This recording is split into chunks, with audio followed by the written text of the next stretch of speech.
அவர் கிளம்ப வேண்டிய நேரம் வருதுல, என்னதான் இருந்தாலும் அவர் ஊருக்கு போகணும். அப்போது கிளம்பணுன்றதுனால மற்ற தீர்த்த யாத்திரையை முழுசாக முடிக்கணும் இல்லையா?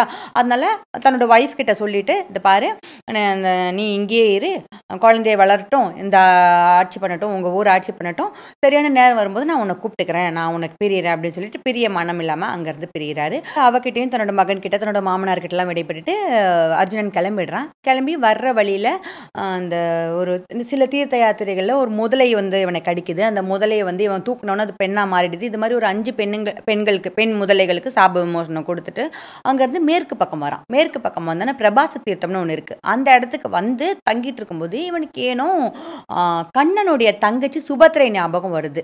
இவனுக்கு ரொம்ப நாளாகவே சுபத்திரையை தெரியும். வந்து இவனுக்கு ஒரு யாதவக்குள்ள நண்பன் ஒருத்தன் இருக்கான். அந்த நண்பன் வந்து எப்போ பார்த்தாலும் அர்ஜுனன் கிட்ட சுபத்திரையை பற்றி பேசுவான். ஐயோ, கண்ணனோட தங்கச்சி எப்படி தெரியுமா அழகி, அப்படி இருப்பா இப்படி இருப்பான்னா நிறைய அர்ஜுனன் கிட்ட சொல்லி வச்சிருக்கான். அதனால அர்ஜுனனுக்கு எப்பயுமே சுபத்திரையை பார்க்கணும், அவள் எப்படி இருப்பான்னு தெரிஞ்சுக்கணும், அவள் கூட பழகணுன்ற ஆசை இருந்தது. இந்த பிரபாச தீர்த்தத்துக்கு வந்ததுக்கப்புறம் அவனுக்கு தான் நம்ம தீர்த்த யாத்திரைன்னு வந்துட்டோம், அவளை பார்த்துடலாமே அப்படின்னு ஒரு ஆசை. அப்போது இவளை பார்க்கணும், சும்மாலாம் பண்ணிட முடியாது. என்னதான் இருந்தாலும் கண்ணன் வந்து நண்பன் இல்லையா, நண்பன்கிட்ட உண்மையை சொல்லிடணும் அப்படின்றதுக்காக இவன் கண்ணனை மனசில் நினச்சனோ இந்த டெலிபத்தியெல்லாம் சொல்லுவாங்களா, அந்த மாதிரி கண்ணனை பற்றி அர்ஜுனன் நினைக்கிறது கண்ணனுக்கு தெரியுது. உடனே வந்து அவர் அப்படியே சிரிக்கிறார், படுத்துட்டு இருக்கும்போது சிரிக்கிறார். அப்போ பக்கத்தில் ஒய்ஃப் கேட்குறாங்க, ஏங்க சிரிக்கிறீங்கன்னா, அர்ஜுனன் என்னை பற்றி நினைக்கிறான், அவன் வந்து சுபத்திரை மேலே காதல் வசப்பட்டுட்டான், அதனால என்னை பற்றி நினைக்கிறான், நான் போய் அவனை பார்க்கணும் அப்படின்னு சொல்லிட்டு கிளம்பி வராரு. வரவர் எப்படி வராரு, தேரை அவராக ஓட்டிட்டு வர்றாரு. அதாவது டிரைவரோட வந்தால் கூட அர்ஜுனன் யாருன்னு தெரிஞ்சிடும் அப்படின்றதுனால தேர் பார்க்கணும் இல்லாமல் இவரே தனியாக தேரை ஓட்டிக்கிட்டு அர்ஜுனன் வந்து பார்க்குறாரு. அப்போ அர்ஜுனன் சொல்கிறான், இந்த மாதிரி எனக்கு சுபத்திரையை பார்க்கணும், எனக்கு அவளை கல்யாணம் பண்ணிக்கணும்னு ஆசையாக இருக்குன்னு. நீ பாட்டுக்கு கல்யாணம் பண்ணிக்கணும்னு சொல்கிற, இப்போ சுயமரம்னு நாங்கள் வைப்போம். ஏன்னா அந்த காலத்தில் எல்லாரும் சுயமரம் தானே வைப்பாங்க. சுயமரம்னு வச்சு அவள் வேறு யார் கழுத்தில் அது மாலையை போட்டால் என்ன பண்ணுறது? அதனால் நீ என்ன பண்ணு, அந்த கூட்டிகிட்டு ஓடுறதுன்னு இருக்குல்ல, அதாவது பொண்ணுங்களை தூக்கிட்டு ஓடுறது. இப்போ பீஷ்மர் பண்ணார்ல, அம்பாலிக்காவை எப்படி தூக்கிட்டு போனார், அந்த மாதிரி தூக்கிட்டு போய் கல்யாணம் பண்ணிக்கலாம், நீ வேணா அது பண்ணு, அதுக்கு நான் உதவி பண்ணுறேன் அப்படின்னு சொல்கிறாரு. அதாவது இந்த ஃப்ரெண்டு தங்கச்சியை லவ் பண்ணால் ஒரு சிலருக்கு பிடிக்கும்ல, அது மாதிரி கண்ணனுக்கு வந்து தன்னோட ஃப்ரெண்டு தன்னோட தங்கச்சி கல்யாணம் பண்ணிக்கிட்டா நல்லா இருக்கும்னு தோணுது. ஆனால் ஏன் அவர் இப்படி பயப்படுறாருன்னா, இவங்க அண்ணன் ஒருத்தர் இருக்கார்ல பலராமனுக்கு பாண்டவர்களை சுத்தமாக பிடிக்காது, அதுலேயும் அர்ஜுனனை சுத்தமாக பிடிக்காது. அவர் கண்டிப்பாக இந்த கல்யாணத்துக்கு ஒத்துக்க மாட்டாருன்னு நினைக்கிறாரு. தன்னோட தங்கச்சி என்ன நினச்சிருக்கானோ இவருக்கு தெரியாதால இந்த ஐடியாவை கொடுக்குறாரு அர்ஜுனனுக்கு. அதனால் அவர் என்ன பண்ணுறாரு, நீ எங்கள் ஊருக்கு வா, நான் மிச்சத்தை பார்த்துக்கிறேன் அப்படின்னு 2 பேரும் ஒரு பிளான் போட்டுட்டு கண்ணன் முதல்ல கிளம்பிடுறாரு. இப்போ அர்ஜுனன் அங்கேருந்து கிளம்பி துவாரகைக்கு வரான். துவாரகைக்கு வந்து துவாரகையில் ஒரு இடத்துல தங்க ஆரம்பிக்கிறான். இப்போது கண்ணன் பலராமன் எல்லாமே வந்து பக்கத்து ஊரில் ஒரு திருவிழாக்கு போயிருக்காங்க. திருவிழாக்கு போனவங்க திருப்பி வரவங்க புதுசாக ஒரு சன்னியாசி வந்திருக்கிறத பார்க்குறாங்க. அந்த சன்னியாசி ஒரு கல்தூணில் கற்பாலை மேலே உட்காந்துருக்கிறத பார்த்தோன்னே பலராமன் அவரோட ஃப்ரெண்ட்ஸ் எல்லாம் போய் அந்த சாமி கும்பிடுறாங்க. கண்ணனுக்கு தெரியும் அது அர்ஜுனன் தான், ஆனால் இவங்களுக்குலாம் தெரியாதுல்ல. அதனால் எல்லாரும் போய் அந்த சாமியை கும்பிடுறாங்க. ஐயா சாமி வாங்க, எந்த ஊருன்னொன்னே அவர் வந்துட்டு, நான் இந்த மாதிரி சன்னியாசி, நான் இப்படி வந்திருக்கேன், இந்த ஊருக்குலாம் போயிட்டு வந்திருக்கேன்னு எல்லாத்தையும் சொல்கிறாரு.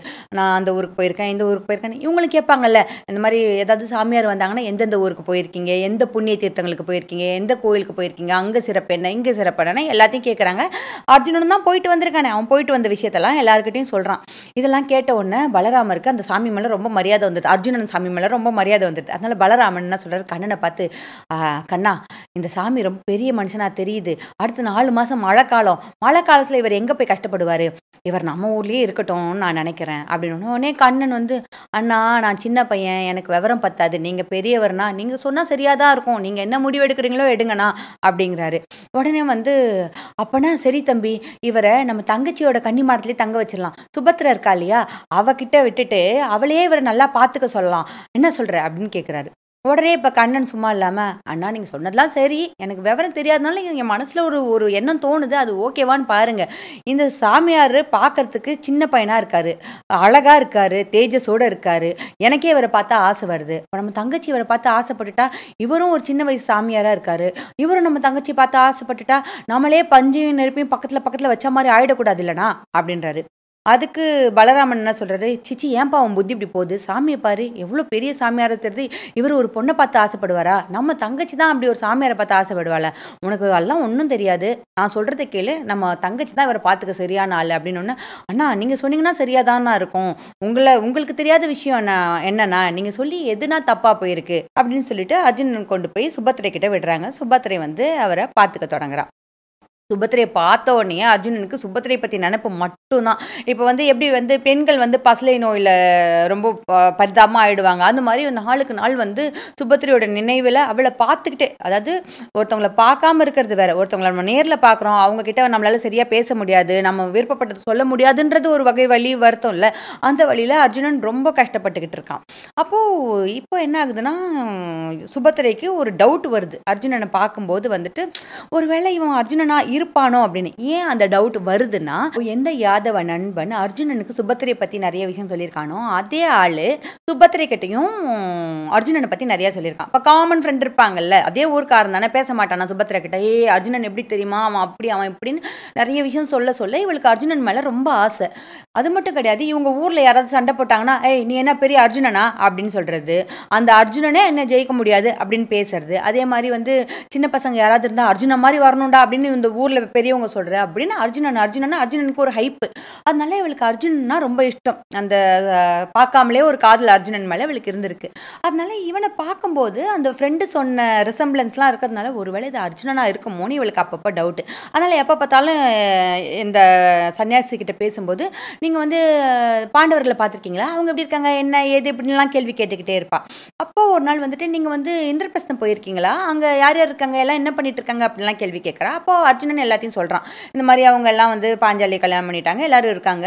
இப்போ அர்ஜுனன் வந்து இந்த மாதிரி ஒரு பிரச்சனையில தீர்த்த யாத்திரை போயிருக்கான் அப்படின்னு சொன்னோடனே இவ கேட்குறா, ஓ தீர்த்த யாத்திரை போயிருக்காரா, நீங்க தான் வந்து சன்னியாசி ஆச்சே, இப்போ அர்ஜுனன் எங்கெங்க போயிருக்காரு, இப்போ எங்க இருக்காரு அப்படின்னு சொல்ல முடியுமா அப்படின்னு கேட்குறா.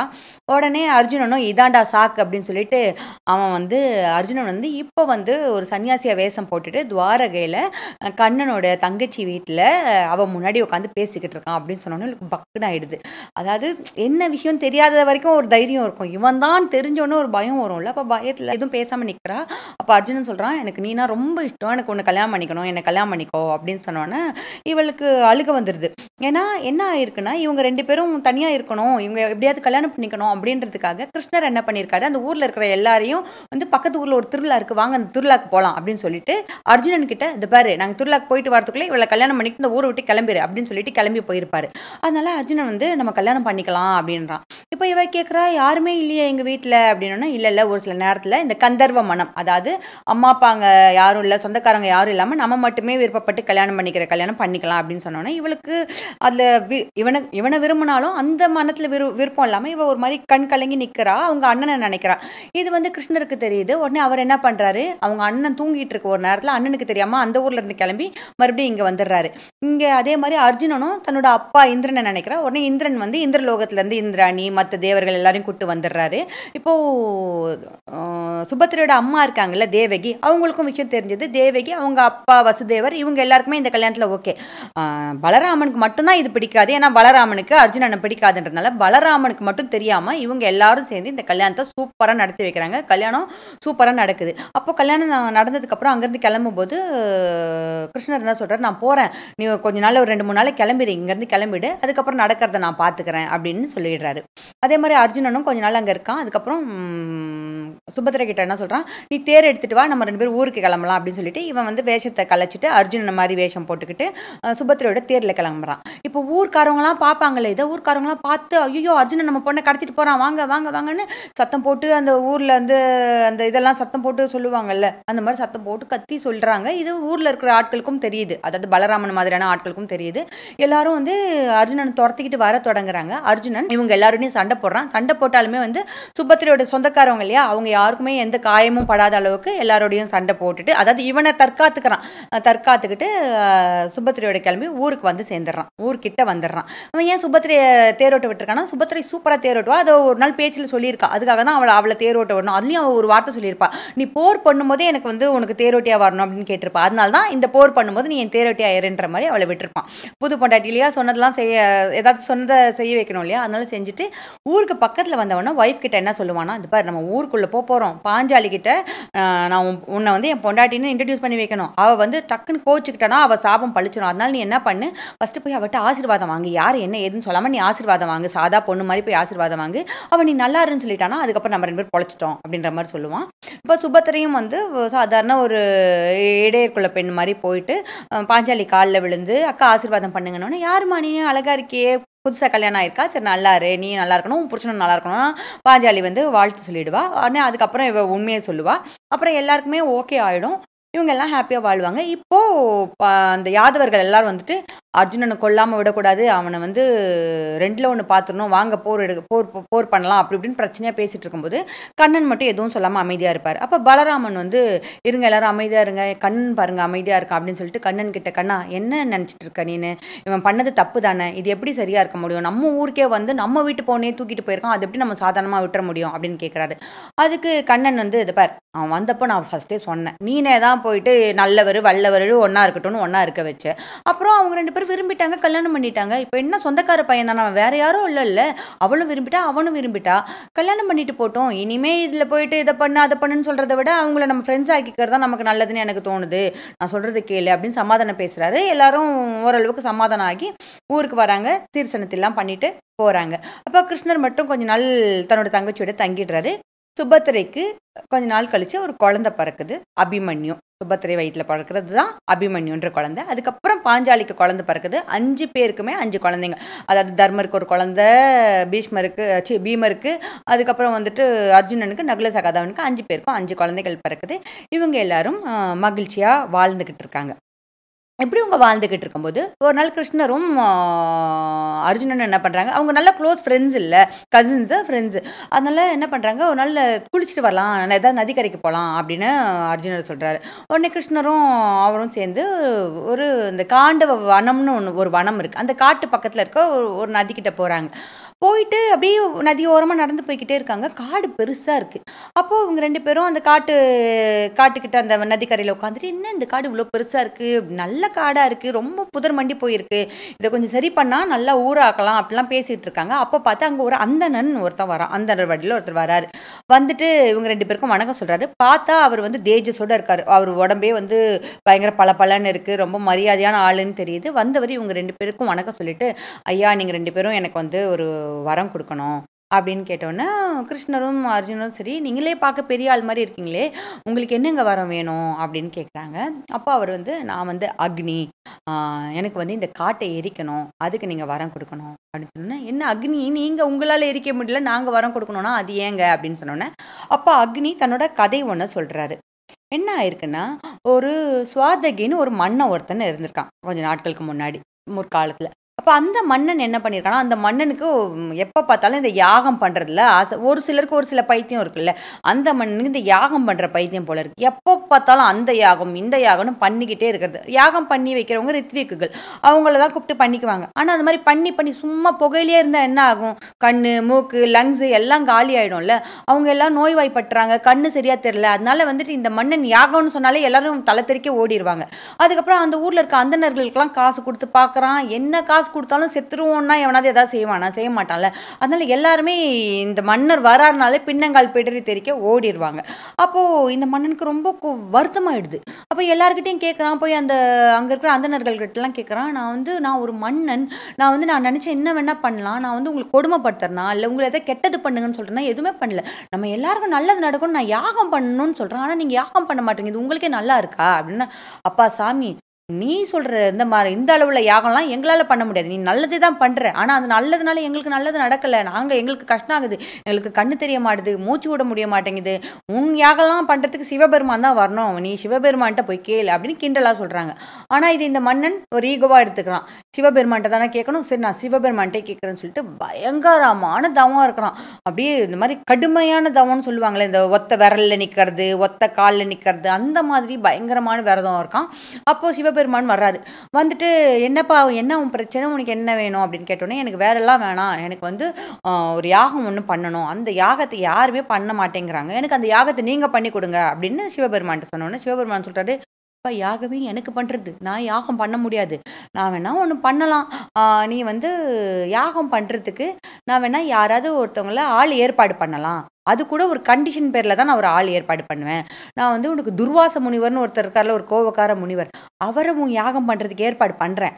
ஆனால் நான் அப்படி ஏற்பாடு பண்ணணும்னா நீ என்ன பண்ணணும், 12 வருஷம் நீ ஒரு விரதம் இருக்கணும். அந்த 12 வருஷம் நீ இருக்கிற விரதத்தில் நீ என்ன பண்ணணும்னா, ஒரு பெரிய நெருப்பு குண்டம் நீ வந்து உருவாக்கி அதில் நெருப்பு எரிஞ்சுக்கிட்டே இருக்கணும். அந்த நெருப்பு எரிஞ்சுக்கிட்டே இருக்கும்போது அதில் நீ நெய் விட்டுக்கிட்டே இருக்கணும்.